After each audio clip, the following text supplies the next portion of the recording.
Aquest 25 de novembre tornem a reivindicar una vegada més la total erradicació de la violència masclista, que porta assassinades al nostre país 1.071 dones des que tenim dades comptabilitzades, és a dir, des del 2013. 168 a Catalunya i 37 menors, 4 a Catalunya, han estat assassinats pels seus maltractadors. Urgeix frenar l'ofensiva masclista mundial contra el dret de les dones. És el nostre deure posar en valor el llegat polític socialista i declarar la nostra contundent aposta per les polítiques feministes com a instrument vital per aconseguir la igualtat real i efectiva entre dones i homes. Només el feminisme garanteix una societat lliure de masclisme. En un moment com l'actual, on els partits de dreta i ultradreta fan discursos neomasclistes, atacant el feminisme y cuestionando la violencia masclista? Desde el feminismo socialista respondemos con ideología. Necesitamos un gobierno feminista que apueste por un nuevo contrato social. Mitjançant la incorporació de la perspectiva feminista al global de les polítiques públiques. En paraules de la Dolors Renou, els drets de les dones són drets humans, per tant, s'han de garantir. Segons la macroenquesta de violència contra la dona, el 34,2% de les dones han sofert violència per part de les seves parelles o exparelles. El 47,2% no ha denunciat ni ha utilitzat els serveis públics d'ajuda.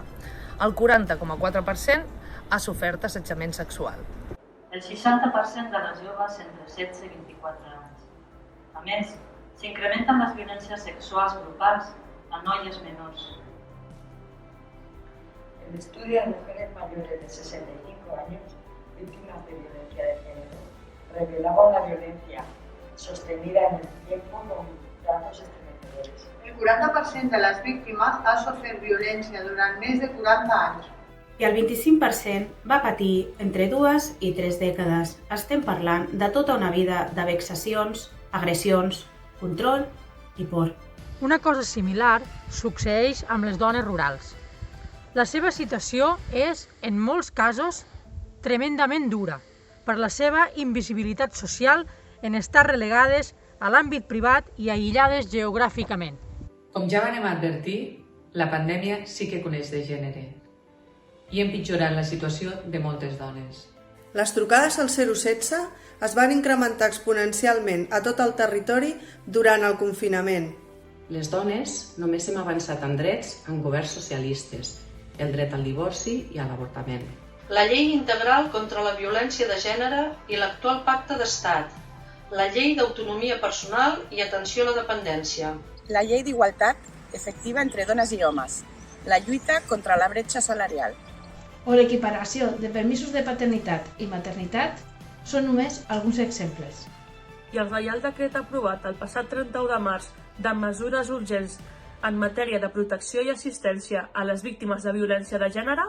A les víctimes d'explotació sexual, tràfic de dones i nenes amb finalitat d'explotació sexual o agressions sexuals. En canvi, per l'actual govern de la Generalitat, la lluita contra el masclisme no és prioritària.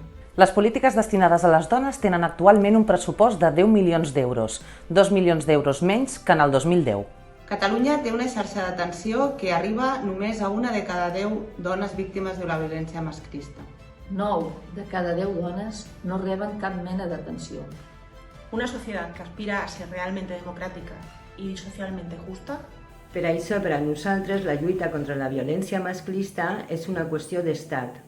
El govern socialista ha transferit recursos del Pacte d'Estat per lluitar contra la violència de gènere per a fomentar la coeducació al llarg de la vida, per construir una ciutadania plena. ser un govern exemplar en la lluita contra la violencia masclista. No se puede permitir que la mitad de la población padezca violencia. Garantir la igualtat laboral i la igualtat salarial. Promoure la corresponsabilitat fomentant nous models de masculinitat. Lluitar contra el tràfic de dones i nenes amb finalitat sexual i perseguir el proxenetisme. Perquè sense drets no hi ha igualtat i sense igualtat no hi ha llibertat.